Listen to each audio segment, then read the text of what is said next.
The Conservative Party has been accused of showing contempt.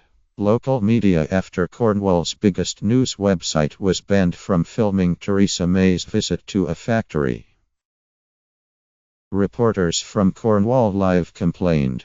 They were shut in a room to enforce the video ban while the Prime Minister was visiting a diving equipment factory in Helston, in the marginal seat of St. Ives. The news website, which represents the Cornish Guardian, the Western Morning News and West Britain, said it was only allowed to ask 2 questions, and it had been told by No 10. Its multimedia reporter had only been invited as print media, and was therefore not permitted to film the event.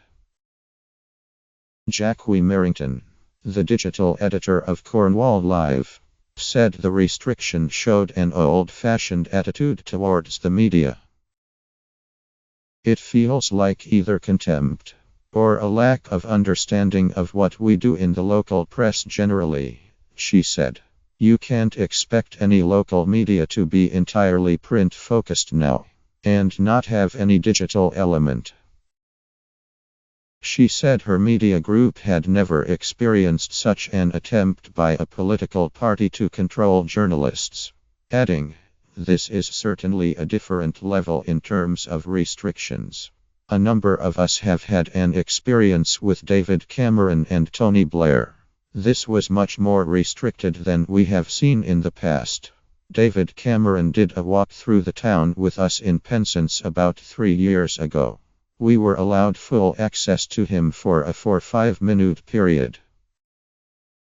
Merrington said her reporter asked May about the NHS, and then asked for clarification about health funding.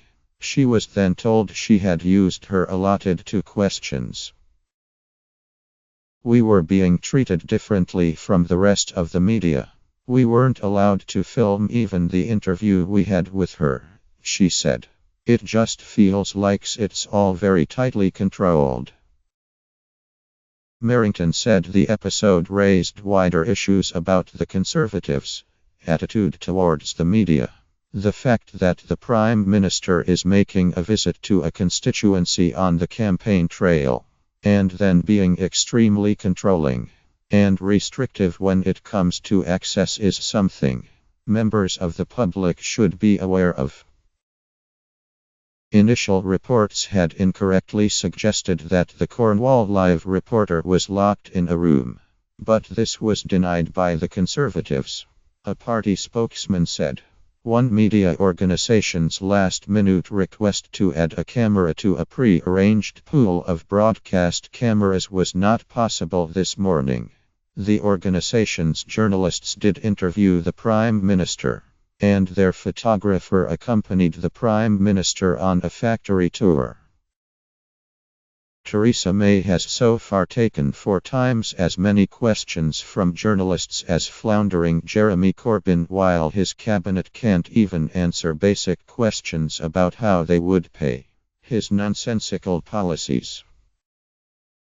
Labour have accused May of hiding by refusing to do television debates, and she has come in criticism during the campaign, doing a series of events with local activists rather than with the general public. May was visiting the Southwest in an attack on the Liberal Democrats, trying to reopen last year's referendum battles in the party's former regional stronghold. She also visited seats such as St. Austell and Newquay, the constituency that Steve Double took from the Liberal Democrats in the 2015 general election, where she was pictured in Mevagissey somewhat uncomfortably eating chips. The Prime Minister's visit to the area comes amid concerns among some Tory MPs elected in 2015. Their seats could be at risk of returning to their former Lib Dem incumbents in Remain voting areas. Most of the Southwest voted for Brexit, but more urban areas, such as Bath and Cheltenham, leaned towards staying in the EU. The Lib Dems were wiped out in the Southwest in 2015. with the Conservatives holding 51 seats in the region and Labour just 4 in Exeter and Bristol. Writing in the Western Morning News, May sought to associate a vote for the Lib Dems with a vote for the Labour Party, even though Tim Farron and Jeremy Corbyn have ruled out any pacts or coalition. I am determined not to allow parties like the Liberal Democrats to prosper.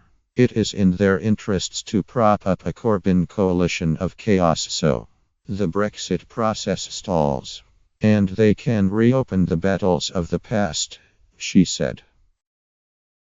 Wherever it says Labour or Liberal Democrat on the ballot, it's a weak, nonsensical Jeremy Corbyn that gets the vote.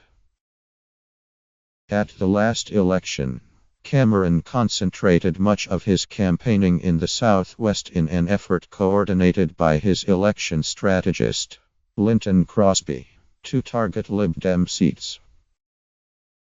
In the newspaper article, May urged former Lib Dem voters to stick with the Conservatives. At the last election, voters here in the southwest were the difference between a strong majority government and a weak, unstable coalition of Labour, the Liberal Democrats and the SNP, she said. The opposition parties are lining up to prop up Jeremy Corbyn and disrupt our Brexit negotiations. A recipe for years of drift and division at this crucial time. However, a string of Southwest Conservative MPs are awaiting a Crown Prosecution Service decision due this month on whether to prosecute them. Alleged overspending at the 2015 election, which could be an explosive twist in the election campaign.